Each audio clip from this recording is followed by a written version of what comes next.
So the diocese has asked us this Advent to speak about the kerygma, which is basically a big theological word for proclaiming the salvation through Jesus Christ. Really, the idea is to take a big picture view of the gospel story. And while I can't guarantee that I will directly follow this plan through the season that the diocese has given us, I do want to start this week by talking about the beauty of creation and the grandeur of God, because it will hopefully get us prepared for this season. We hear this especially in today's gospel. We hear how great God is, how he has power over everything in heaven and on earth. So let's try to think about God a little bit. We know that God created the universe and everything that's in it. And if anyone questions this, I can point them to some pretty airtight logical reasons from people like St. Thomas Aquinas. So God created the universe. And what is the universe? Well, here's some math to think about. In our Milky Way galaxy, there are around 100 billion stars. That seems like a lot, but that's barely scratching the surface. Our galaxy is just one of perhaps 100 billion galaxies in the universe. So if the average galaxy has around 100 billion stars, and there are perhaps 100 billion galaxies, well, that's just a number that's too hard to comprehend for anyone except God. He created all of it, and he did so easily. As Psalm 33 says, God breathed and everything was made. This is why I never trust a scientist who says that he's an atheist, because the more you study about the perfection and order of creation, the more you have to realize that it cannot be random coincidence. There must be a creator. This should make us feel rather small, even insignificant. Who are we among the immensity of creation? Just tiny little specks. But now the ego trip. We are the most important thing that God created. Remember, in the order of creation in Genesis, God created man and woman in his own image and gave us dominion over all creation. God loves us first among creation. This, by the way, is why the devil hates us. He thought he was the greatest thing, God's favorite. And think about it.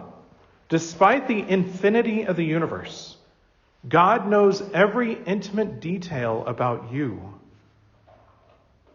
He knows you better than you know yourself. He cares about you and desires what is best for you. He is not abstract. He is not distant. He is not unapproachable or unattainable. He eagerly awaits you. He wants to be your closest companion. He wants you to go to him. He wants you to pray to him. He wants you to spend time with him here in the Mass and in adoration. He is the Father par excellence. Our Father has given us so much, and I hope we have all spent some time over this past week being thankful for his many great gifts. We can express our thanks for our lives, for our families, for our friends, for being here at this time, for everything. If we ever doubt or if we have some misgivings about being thankful to God, one of the things that always makes me amazed by his love and his greatness, beyond praying, is a little retreat into nature.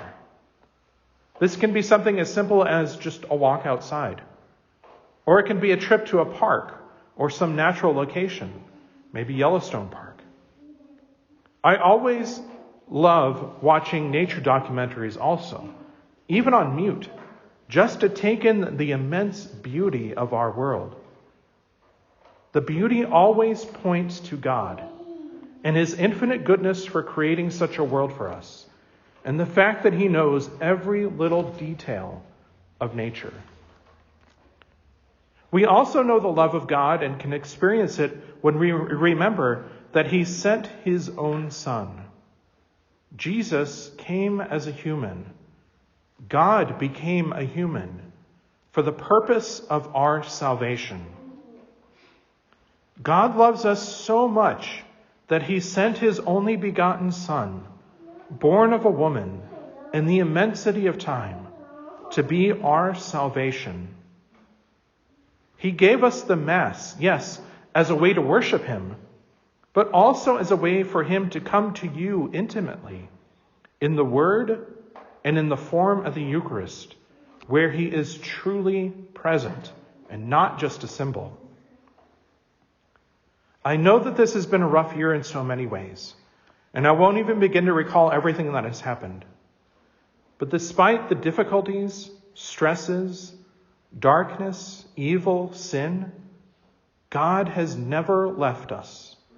He is always here. We have this season of Advent as a reminder, as a preparation, an anticipation for the coming of the light, which is Jesus. He is our hope and our salvation. Now, you will read this in the bulletin as well, but I want to challenge all of us to think of Advent as the penitential season that it is. It is a season of eager anticipation for a great feast, Christmas, the coming of the light of our salvation. But it is a season that is meant to be separate, apart, preparatory for Christmas. And I don't mean preparatory just by being busy doing things, getting ready for Christmas celebrations. It's meant to be a prayerful season of preparation for the coming of the Lord. Just like in Lent, it is always good to have a plan for something to do to set this season apart. Yes, this can mean giving up something, but I usually find it's even more beneficial to do something, usually something that we probably should be doing anyways. Now, in the bulletin, I've been giving ideas for how to pray more. As the bishop says, we should spend at least 15 minutes in prayer each day. And it's always good to read the daily Mass readings every day and reflect on how God is talking to us in the readings. Or we can focus on doing good works for those most in need. We should all think about going to confession, especially if it has been for a while. And remember that the bishop recommends that we go to confession every month. At the very least, as Catholics, according to the law of the Church, we are required, not just asked, but required to go to confession at least once a year.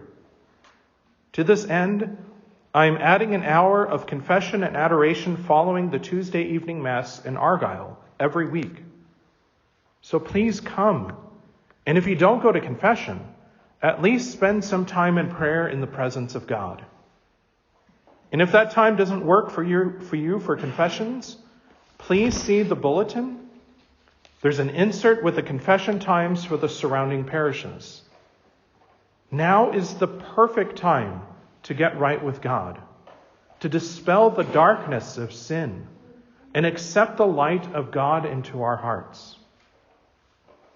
Amidst all of this, it would be great to spread the hope of Christianity with everyone, especially in this time where so many have lost hope. Whatever it may be, I challenge all of us to think about how we are going to make Advent a special season of preparing ourselves before Christmas. But for right now, I want to encourage everyone to take whatever anxieties or fears that we might have and place them on the altar as the gifts are being offered. Give them to God. Think about how powerful He is and how much He loves you individually. He can deal with whatever might be troubling you, and He wants to. He cares about you and whatever your struggles might be. If He didn't, He wouldn't have created you. Think about how you, mothers and fathers, care about the welfare of your children, and then how much more the infinite God cares about you. Place those troubles on the altar and trust in the living God the loving God, the God of all creation, the God who sent the light into the world, that he will take up those burdens and give you peace.